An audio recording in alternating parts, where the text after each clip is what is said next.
శ్రీరాముని చరితమును తెలిపెదమమ్మా, ఘనశీలవతి సీత కథ వినుడోయమ్మా. శ్రీరాముని చరితమును తెలిపెదమమ్మా, ఘనశీలవతి సీత కథ వినుడోయమ్మా.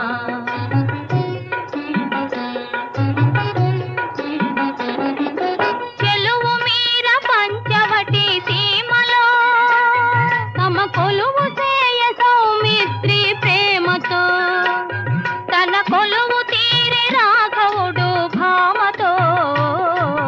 శ్రీరాముని చరితమును తెలిపెదమమ్మా, ఘనశీలవతి సీత కథ వినుడోయమ్మా.